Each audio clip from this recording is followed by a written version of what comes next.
already recorded this intro once and I forgot to press the button and record.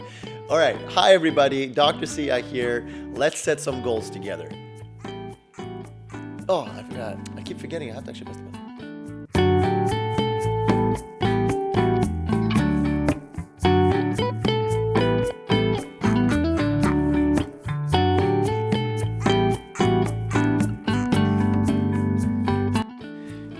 So let's set some goals. I mean, goals are the kind of things that are really hard sometimes to set and to follow.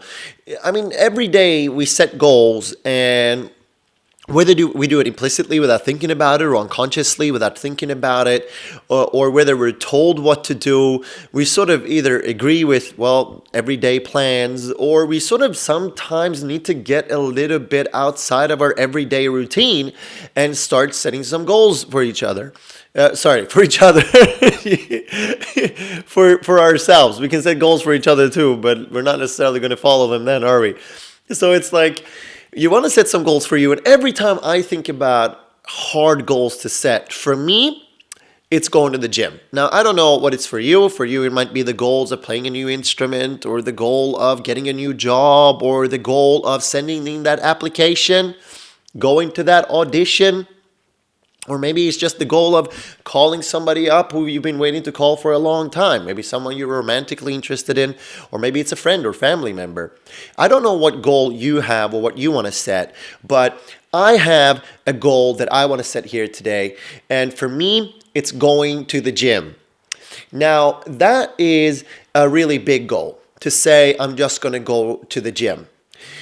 So with that, psychological science helps us out there a bit, because there are a bunch of ways that we can structure up our goals to help us and make sure that we actually complete them or successfully get through those goals. So one way, I don't know if you've heard of, are SMART goals. And there are so many places that you can look up how to learn more about SMART goals. You can Google Scholar it. There are books on it. If you want more resources, just drop something down in the comment, and I'll put up a link for you. But I have my own suggestion here, not scientifically validated, but subjectively validated. This always works for me.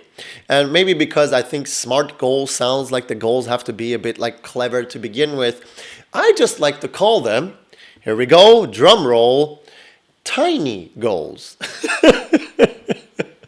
I like to set tiny goals. That's T for tiny, I for tiny, and what? T for, let me restart. No, that's not what I meant. That's T for you have to think about your goal. That's I for you need some form of imagery. You need some form of imagery to get it going. That's N for saying no. And I'll talk to you about what that's about as well. And then Y for saying sort of, yes, I did it. The time where you say, yeah, I achieved it. So it's pretty easy. It's much easier than words like specific and measurable, achievable and relevant and timeline and what do they mean, which are, again, really good. But tiny just sounds easier to me. So I hope it helps you out as well. Let's start having a look at it. So tiny, when we first think about it, is think. We need to think about what that goal actually is. Right? We're thinking about what do we mean when we say that we're going to achieve a goal. What is that for you? So say, for example, that you want to say, oh, okay, well, my goal is that I'm going to get this job. All right? Well, getting the job is the outcome. That's the outset. That's like, yeah, it's done. Right? But the thinking part then is, all right, what are the steps towards getting that job? So this is the part, the T, the thinking part, is the part where you're really breaking it down and really looking at each and every specific little thing that's part of your goal, really pulling it all together. And this part is very similar to the S in SMART goals. So for example, for me, my goal is I'm going to start going to the gym. Thinking about that is going, how am I going to get there? Yeah, I know that sounds, just drive. So yeah, you might say, yes, but nowadays It's hard because I don't always have the car. It's not always good weather. Sometimes I think about, well, I could just walk there, but then my back problems start acting up. So I think to myself, okay, first of all, how am I going to even get to the gym, right? What am I going to wear on my way to the gym? How long am I going to spend at the gym? Am I then going to come back and who's going to be cooking for me? Am I going to cook for me? Am I going to buy food along the way? Someone else cooked for me? What am I going to do with food, right? It's just planning out all of the specifics of your goal. Then it's the I part. Now, the I part, I think, is the part that many other goal-setting models lack, but I think is extremely important. It's something that is used all the time in sports psychology. It's something that I find to be probably the core component of my tiny goals model, which is the imagery. That's the part where you just close your eyes and you imagine yourself in the action. Now, I'm going to imagine that I'm at the gym, all right? But you're at home, just close your eyes and imagine that you're doing that other thing, whether it's cooking, whether your goal is that job interview, whether your goal is submitting that application, whether your goal is actually calling that person, whatever your goal is, just close your eyes with me and for like 15, 20 seconds, let's just imagine ourselves doing that thing. Right? I'm going to imagine that I'm at the gym and I'm working out. So again, instead of imagining that I'm really fit already, I'm just going to imagine that I'm at the gym and I'm working out. That's what I'm going to see in my mind when I close my mind. Maybe you can just see yourself cooking, right? Don't see that amazing meal yet. Just see yourself cooking or sending in that application or making that call or whatever it is for you, all right? So let's just do that.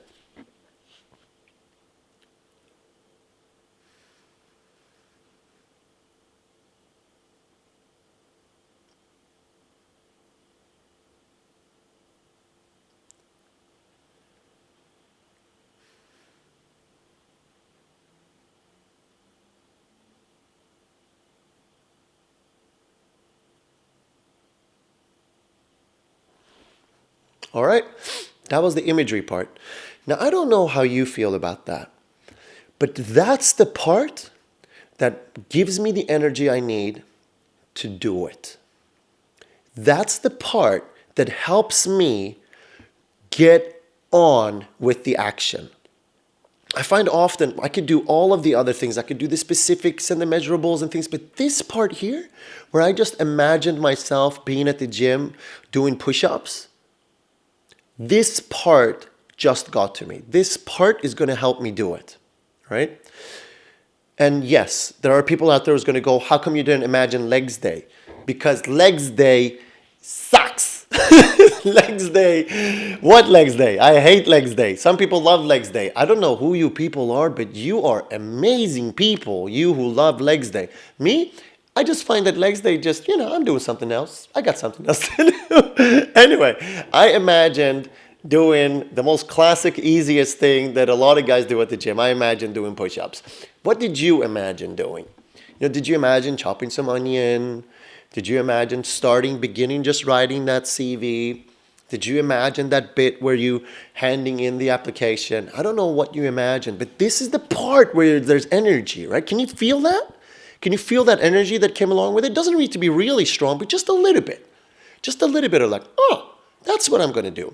You see, the reason why that's so important, I think, is because we spend most of our time imagining what other relaxing and nice things we're going to do, easy things we're going to do. We imagine watching that Netflix movie. We imagine spending some time with friends having coffee. We imagine all these really pleasant things, but our mind tends to want to stop us from imagining the not bad things, but the painful things. Right? Our mind tends to want to just go, distract yourself, do something else. But then what we can do is force our mind to stop doing that by focusing on the very thing that we need to do. So that's the imagery part. Now, I realize all human beings get time poor. Right? All human beings get time poor. We all have problems with time. So this is the part where the no comes in, right? This is the part where you say no. Something's got to go. Something in life has got to go to fit in more room. It's ridiculous to say, oh, there's more time. If there's a will, there's a time. Yeah, if there's a will, there's a time, because you went and said no to something. You have to say no to some things in life. Whatever that is, start looking at it. And the way you can think about it is, if it's not going to cause anyone harm to say that no, then that's probably a good place to start. If your children are not going to be harmed by it, if someone you're taking care of is not going to be harmed by it, if some person somewhere is not going to die from it, if no one's going to sustain an injury from it, then maybe that's the thing you can say no to. I can't say to you what that's going to be for you, but I can say what it's going to be for me. For me, it's going to be, I'm going to watch one less episode on Netflix. I have that luxury to be able to watch 2 episodes at night of half-an-hour shows or 1-hour show.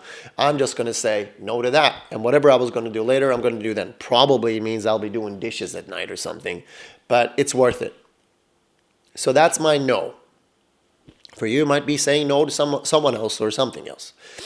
And then finally, the celebration. This is the part we all, I think, forget. We reach it. We do that goal. We get there. We get it. And then we forget to exclaim and say, yes, I did it. I did it. Me. I just succeeded. I succeeded in this goal.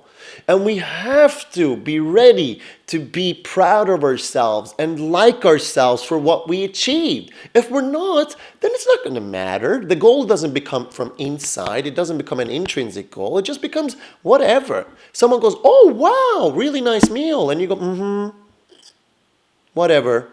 Or thank you, but you don't really feel it. You have to prepare yourself to celebrate once you've reached that goal.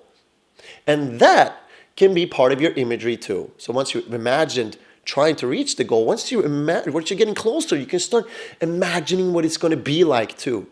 Right? The closer you get, just really seeing you having reached that goal. So I'm going to present these tiny goals to you a bit more over time. I hope you really enjoyed learning about tiny goals. I know this one gets a little bit educational, but I'm going to use my tiny goals right now.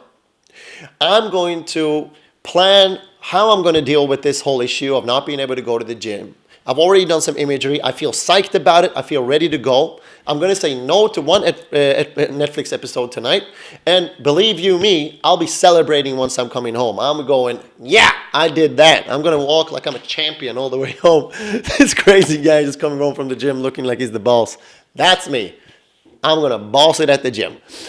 I hope you enjoyed this video. Please like, subscribe, comment. What are some ways that you can find acronyms? What are some acronyms you find that are useful for actually going and doing things? Post them in the comments. If you have a really good acronym, let's have a look at it. I might even make a video about your acronym if I could actually get my head around it enough, all right? As per usual, thank you so much. I'll see you next time.